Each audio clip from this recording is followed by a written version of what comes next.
প্রতি বছরই কালীঘাটের বাড়িতে ভাইফোঁটা উৎসব পালন করে থাকেন মুখ্যমন্ত্রী মমতা বন্দ্যোপাধ্যায়। মুখ্যমন্ত্রীর হাত থেকে ফোঁটা নিতে প্রতি বছরই তার বাড়িতে হাজির হন তৃণমূল কংগ্রেসের একাধিক নেতৃত্ব। এছাড়া রাজ্য প্রশাসনের পদস্থ কর্তারাও ফোঁটা নিতে কালীঘাটে আসেন। এবার সেই কালীঘাটে বড় চমক। বৃহস্পতিবার বৈশাখী বন্দ্যোপাধ্যায়কে নিয়ে মুখ্যমন্ত্রীর বাড়িতে হাজির হলেন কলকাতার প্রাক্তন মেয়র শোভন চট্টোপাধ্যায়। এর আগে গত 17 অক্টোবর কলকাতার প্রাক্তন মেয়রকে এনকেডিএ চেয়ারম্যান হিসেবে ঘোষণা করা হয়। এই প্রেক্ষিতে ভাইফোঁটায় মুখ্যমন্ত্রীর বাড়িতে শোভন চট্টোপাধ্যায়ের উপস্থিতি অত্যন্ত তাৎপর্যপূর্ণ বলে মনে করছে রাজনৈতিক মহল। ভাইফোঁটা উপলক্ষে বৃহস্পতিবার সকাল থেকেই মুখ্যমন্ত্রীর বাড়িতে ছিল উৎসবের আমেজ। রাজ্যের একাধিক মন্ত্রী, সাংসদ, বিধায়ক ও তৃণমূল কংগ্রেসের শীর্ষ নেতারা মুখ্যমন্ত্রীর হাত থেকে ফোঁটা নিতে হাজির হন। অরূপ বিশ্বাস, ফিরহাদ হাকিম, সুব্রত বক্সী, শোভনদেব চট্টোপাধ্যায়, জাভেদ আহমেদ খান, ডেরেক ওব্রায়ান একে একে সবাই পৌঁছে যান কালীঘাটে। এছাড়া কলকাতার পুলিশ কমিশনার মনোজ ভার্মা সহ রাজ্য প্রশাসনের একাধিক কর্তাও ভাইফোঁটা উপলক্ষে মুখ্যমন্ত্রীর বাড়িতে যান। তবে এই উপলক্ষে মুখ্যমন্ত্রীর বাড়িতে শোভন চট্টোপাধ্যায়ের উপস্থিতি সকলের নজর কেড়েছে।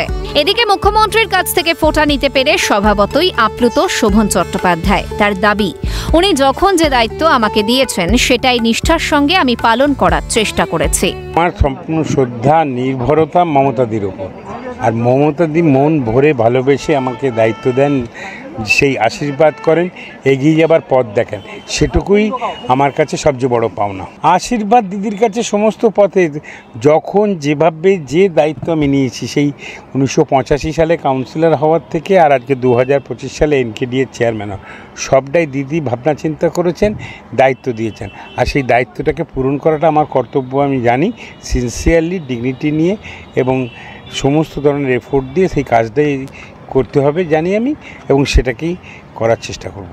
উনি যেমন ভাইদের ফোঁটা দেন, বাড়ির সমস্ত বউদেরও ফোঁটা দেন। তো এটা আসলে ওনার ভাবনা চিন্তাগুলো তো খুব আলাদা রকমের, এবং এই রকম একজন মাপের মানুষকে যখন ঘরোয়া পরিবেশে পাওয়া যায়, তখন আজকের দিনের জন্য যে ওনার গান, সেটা কবে লিখেছেন, কি ভাবনা থেকে, এই এই এই ছোট্ট ছোট্ট তথ্যগুলো যেমন দিদির থেকে নিয়ে নেওয়া যায়। ব্যস্ততার মাঝে তো আর এইসব কথা হয় না সারা বছর। তো এই দিনটা হচ্ছে আমাদের কাছে একটা সুন্দর আড্ডার, ভালোবাসার একটা পরিবেশ। ভাইফোঁটা উপলক্ষে বৃহস্পতিবার মুখ্যমন্ত্রীর বাড়িতে যান তৃণমূল নেতা রাজীব বন্দ্যোপাধ্যায়। পরে সংবাদ মাধ্যমের মুখোমুখি হয়ে তার দাবি, দিদির পাশে থেকে আগামী দিনে যে লড়াই আমরা দেব, তাতে বিরোধীরা শূন্যে নেমে যাবে। আগামী দিনে বড় লড়াই, সেই লড়াইয়ে আমরা সবাই দিদির পাশে আছি, এবং দিদির পাশে থেকে যে লড়াই দেবো, আশা করি বিরোধীরা শূন্যে নেমে যাবে।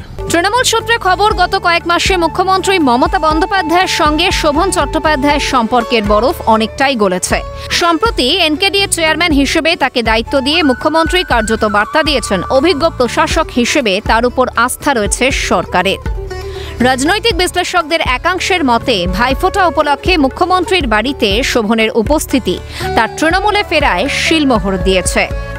ক্যামেরায় অপূর্ব দেবনাথের সঙ্গে খালিদ জামালের রিপোর্ট, ক্যালকাটা নিউজ।